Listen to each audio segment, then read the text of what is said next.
It started with what should have been a harmless holiday display. A few strings of lights, some carved pumpkins, and a friendly effort to bring a little joy to the neighborhood. But in this community, joy wasn't welcome. The HOA president, fueled by control and petty rules, saw it as a personal attack and she wasn't about to let it slide. Threats turned into fines, and soon police cars were pulling up in front of the house. How does something so small spiral into chaos that shakes an entire neighborhood? At first glance, the neighborhood looked like the perfect place to settle down. Neatly trimmed lawns, kids riding their bikes on quiet streets, and houses that all seemed to copy the same design from one glossy brochure. For a young family moving in, it felt safe, predictable, and stable, everything they thought they wanted.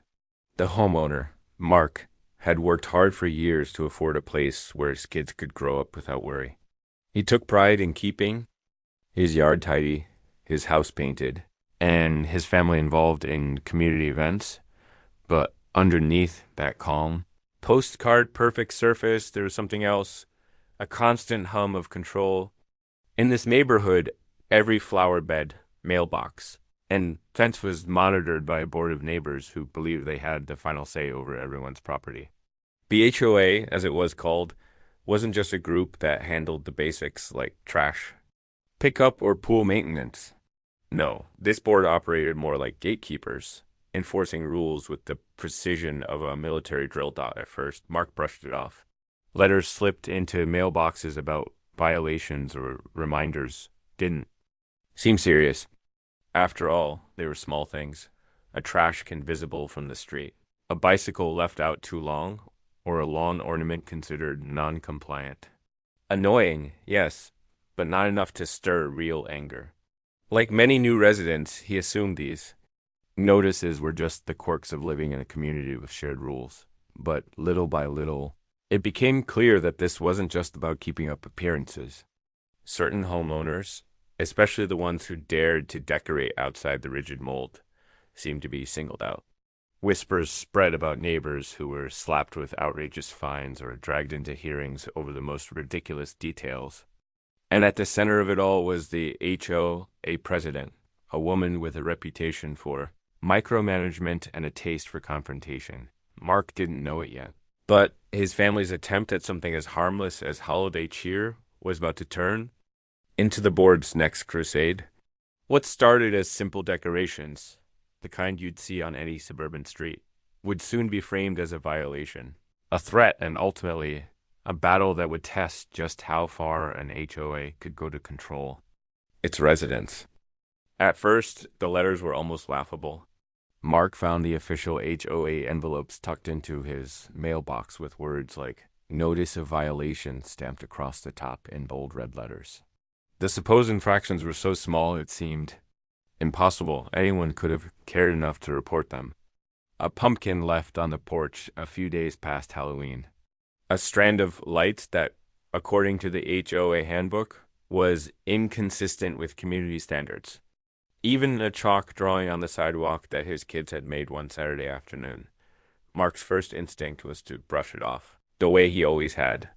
Everyone gets a warning here or there, right? But the letters kept coming. They were cold, formal, and filled with language that made everything sound like a legal battle instead of a neighborhood issue. Each one carried the weight of a threat. Fix it or face a fine. The fine started small, $20 here, $50 there. But when Mark ignored a few of the more ridiculous demands, the penalties multiplied. Suddenly, he was looking at bills in the hundreds, then the thousands. It didn't matter that.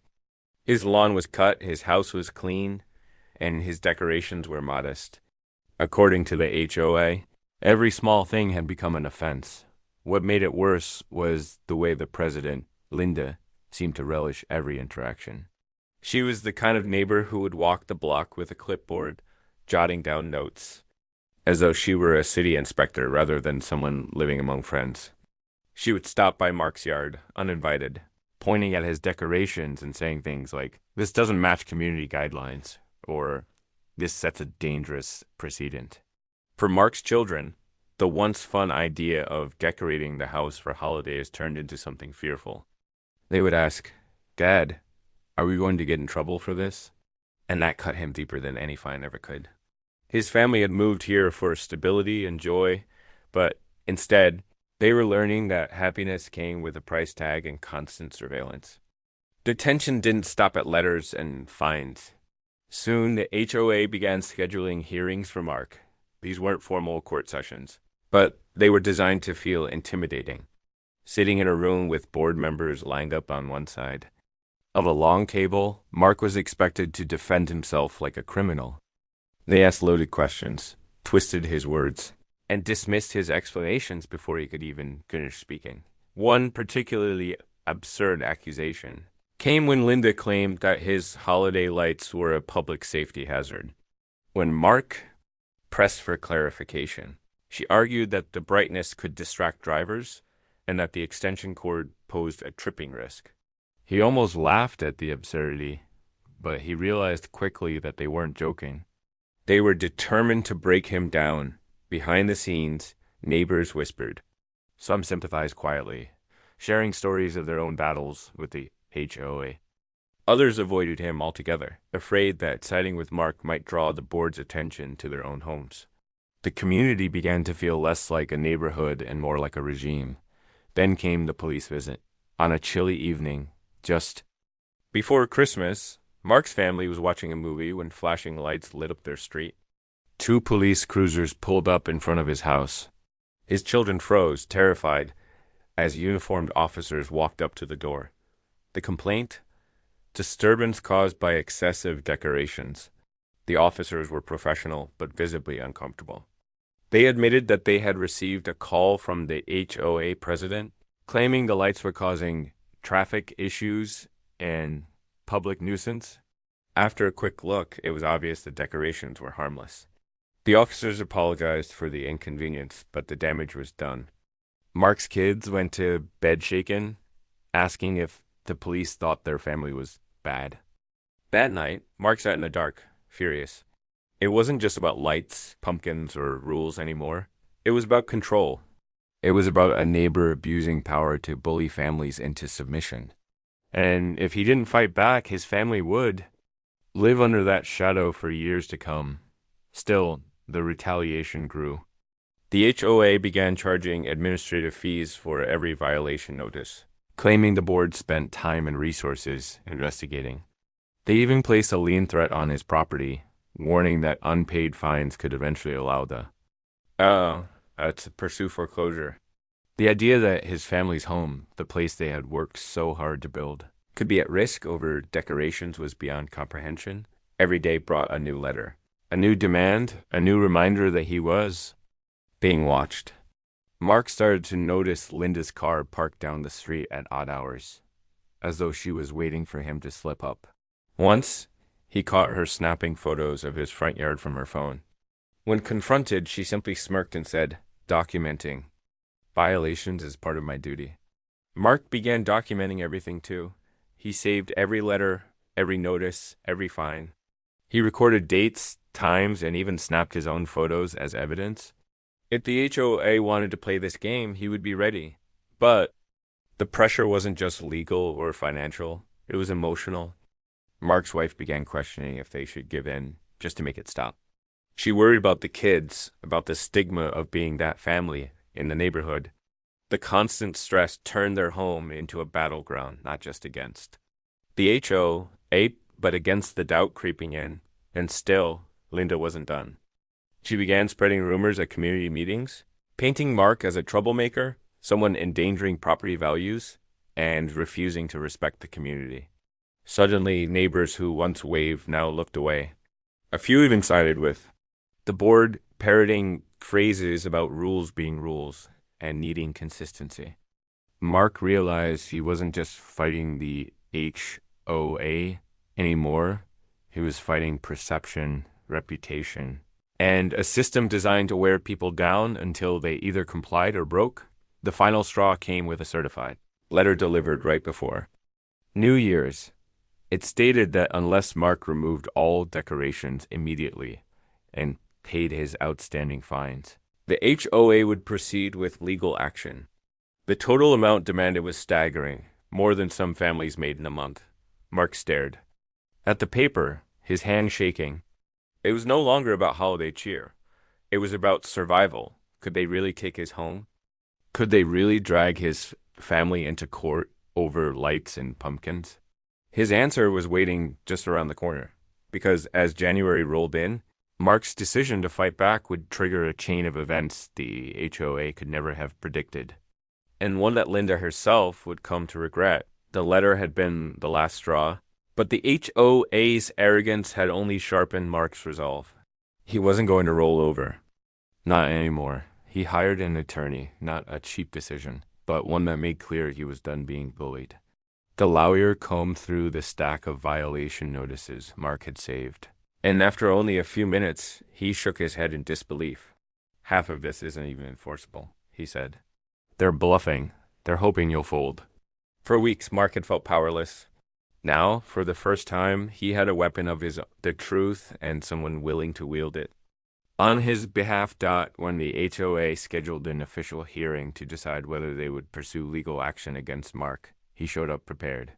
The board expected him to come alone, maybe with a half-hearted apology. Instead, he walked in with his attorney at his side and a folder so thick it made Linda's smug smile flicker. The room was packed with board members, a few curious neighbors, and Linda at the head of the table, clipboard in hand like a judge preparing to hand down a sentence. The meeting opened with her voice, sharp, authoritative, dripping with false concern. We're here today to address repeated and escalating violations by Mr. Taylor, she announced. His refusal to comply with community standards has placed a strain on our neighborhood, our property values, and our peace. For a moment, Mark said nothing. He let her build her case, stacking exaggerations and twisting half-truths until the list of supposed violations sounded like a criminal record. Every decoration, every chalk drawing, every minor infraction was turned into an attack against the community. The board members nodded along, some barely glancing up from their notes. Then it was Mark's turn. His attorney leaned forward, his voice calm but cutting. Let's start with the bylaws, he said, sliding copies onto the table. You've claimed Mr. Taylor violated rules that, quite frankly, don't exist. For example, there is no prohibition against holiday lights lasting more than 7 days. There is no documented regulation against chalk drawings. And there is no clause that allows board members to fabricate safety hazards without evidence. Linda tried to interrupt, but the attorney pressed on. Furthermore, your actions go beyond what's allowed under your own charter. You've imposed excessive fines without proper notice. You've threatened foreclosure without legal grounds. And you've even involved law enforcement for matters outside their jurisdiction, a waste of both taxpayer money and police resources. The room shifted. For the first time, the board members looked uncomfortable. Some whispered to one another. Others avoided eye contact altogether. Linda's confidence cracked as she stammered about interpretations and precedents. Then, Mark stood. His voice trembled at first, but soon his frustration gave it strength. He spoke not just for himself, but for every neighbor too scared to push back. I moved here for my kids. I wanted a safe, happy community. Instead, my family's been harassed for putting up pumpkins and lights. My children were terrified when police showed up at our door because of the lie. And all because one person decided that her control mattered neighbors' happiness. Gasps rippled through the audience. Some neighbors who had stayed quiet before now nodded, their eyes fixed not on Mark, but on Linda. Mark's attorney delivered the final blow. He announced that if the harassment didn't stop, they were prepared to file suit against the HOA for abuse of authority, harassment, and emotional distress. The claim would include not only Linda, but every board member complicit in her actions. The lawyer laid the folder flat on the table with a thud, a physical reminder of the mountain of evidence, ready to be unleashed. The silence that followed was deafening. Linda's face flushed crimson. For years, she had ruled with unchecked authority, weaponizing rules and intimidating families. No one had ever stood up to her like this. She opened her mouth, searching for words, but all that came out was a choked response. This isn't over. But the board knew it was. One of the quieter members finally spoke up, his voice low but firm. Maybe it should be. Others shifted uncomfortably in their chairs, clearly unwilling to go down with her. The balance of power in that room had shifted, and Linda could feel it slipping through her fingers. Mark didn't need to gloat. He didn't need to raise his voice. His calm defiance, paired with the threat of legal exposure, was enough. The woman who had once seemed untouchable was suddenly cornered, her authority crumbling in front of the very people she had sought to control. The meeting adjourned abruptly. Board members scattered, some too ashamed to look Mark in the eye. Neighbors who had been silent slipped him small nods of support as he left, as though thanking him for saying what they never dared to.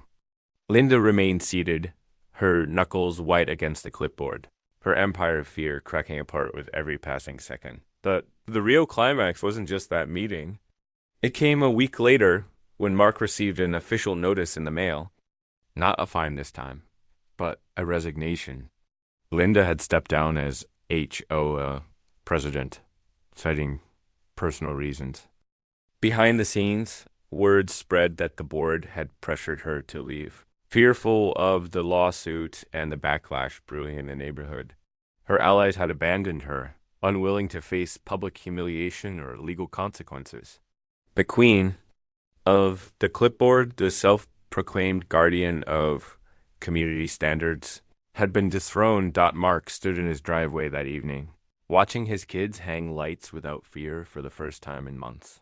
For the first time, the house felt like home again, yet even as relief washed over him, he knew the fight wasn't fully finished. The HOA still existed. The rules were still there. And while Linda was gone, the scars of her reign would linger. But for that moment, under the glow of simple holiday lights, Mark savored the victory dot because, in the end, it wasn't just about decorations. It was about standing up when it mattered most. When the notice of Linda's resignation reached Mark's mailbox, he didn't celebrate immediately. For months, every letter had brought stress, anxiety, and confrontation. His instincts told him not to trust what was written in bold type. But this time, it was different. This wasn't another fine, another demand, another threat. This was the end of an era, the downfall of the self-appointed queen of the HOA. The change was almost instant. Neighbors who had once kept their distance began to speak up. One by one, families came forward with their own stories. The fines over garden gnomes, the warnings for hanging bird feeders, the threats for planting flowers that didn't match community standards. They admitted they had been too afraid to fight back, too scared of losing their homes, their savings, or their peace. But Mark's battle had broken that silence. His stand had created a ripple effect that could no longer be ignored. At the next community meeting, the atmosphere felt different. Gone was the stiff, cold air of intimidation. Instead, there was nervous energy, curiosity, even hope. Without Linda at the head of the table, the remaining board members looked less like enforcers and more like neighbors trying to regain trust. For the first time in years, the meeting felt like what it was supposed to be, a community gathering, not a courtroom. The board voted to suspend all outstanding fines against Mark and his family. In fact, they extended the motion to cover any homeowner whose fines had been issued under questionable enforcement. It was a quiet admission of guilt, though no one spoke the words outright. The message was clear. The days of harassment were over. Mark noticed the change in his own household, too. His children, who had once flinched at the sight of police cars or whispered about getting in trouble for hanging lights, began to feel free again. They ran to the yard, chalking up the sidewalk with drawings that once would have triggered another violation notice. His wife, who had carried the heavy weight of worry for so long, finally allowed herself to breathe. Their home, once a battlefield of stress, began to feel like a sanctuary again. But while the relief was palpable, Mark couldn't ignore the bigger lesson. This wasn't just about one woman with too much power. It was about a system that allowed her to thrive unchecked. The bylaws, the vague rules, the lack of accountability. All of it had enabled Linda to weaponize the HOA against her own neighbors. Removing her was a victory, Yes, but the structure itself remained vulnerable to abuse. And so Mark didn't stop at winning his own fight. With the support of several other residents, he proposed reforms to the HOA. He suggested clear limits on fines, a transparent appeals process, and a requirement that all enforcement decisions be voted on by the board, not dictated by a single individual. At first, the board hesitated. Change was difficult, and for years, no one had dared to question the way things were done. But the tide had shifted. People were no longer afraid to speak. The reforms passed, and slowly, the HOA began to transform. From a weapon of control into what it should have been all along, a tool for maintaining, not dominating. The community died as weeks turned into months. The neighborhood itself seemed to lighten. Families decorated their yards without fear. Children played freely, knowing their chalk masterpieces wouldn't be treated as crimes. Neighbors who once kept their heads down started hosting block parties, cookouts, and gatherings, rediscovering what it meant to live together rather than against each other. And yet, not everyone forgave or forgot. Linda, the once powerful president, had vanished from the meetings and the community newsletter. Whispers spread about her, selling her home and moving away. Some claimed she was embarrassed. Others said she feared the lawsuit Mark had threatened. Whatever the reason, she was gone, and with her, the dark cloud that had hung over the neighborhood for years. For Mark, the victory was bittersweet. He had stood up not only for himself, but for everyone who had suffered in silence. Still, the scars remained. The memory of police lights flashing outside his home, of his children's fear, of the endless stream of threatening letters, those things wouldn't fade overnight. He carried them as reminders of what unchecked power could do. But he also carried something else. Pride. Pride that he hadn't backed down. Pride that he had turned frustration into action. Pride that his family now lived free from fear. The impact reached beyond the neighborhood. Mark's story spread online, shared in homeowner forums and local news outlets. Messages poured in from across the country, people in other HOA communities who had faced the same struggles, the same intimidation, the same absurd rules. They thanked him for showing that resistance was possible, that bullies could be challenged, that justice could be won, that the irony was that Linda's obsession with control had backfired spectacularly. In trying to silence one man's joy, she had amplified his voice to hundreds, even thousands of others. Her attempt to tighten her grip had been the very thing that shattered it.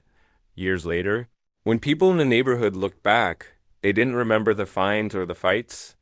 They remembered the turning point, the moment one homeowner said, "Enough." They remembered the lights shining bright despite the threats, the laughter of kids drawing on the sidewalk, the resilience of a family that refused to surrender. For those who watched the story unfold from afar, the takeaway was clear: an HOA can keep lawns mowed and streets clean. But when rules become weapons and neighbors become enemies, a community loses its soul. It takes courage, sometimes just from one person, to remind everyone what really matters. Mark hadn't set out to be a hero. He just wanted his kids to enjoy their home. But in standing his ground, he became a symbol of something bigger, the idea that ordinary people can push back against unfair power and win. So the next time you see a story about an HO, a demanding conformity, or a neighbor using rules to bully instead of build community, remember this: rules don't make a neighborhood. People do. And when people find the courage to resist control, to demand fairness, and to choose joy over fear, that's when real community is born. Because sometimes all it takes to break the grip of a petty tyrant is a string of lights, a carved pumpkin, and a family unwilling to be silenced. And maybe the question we should all ask is this: if you found yourself in Mark's shoes, would you have the courage to fight back? Or would you let the clipboard win?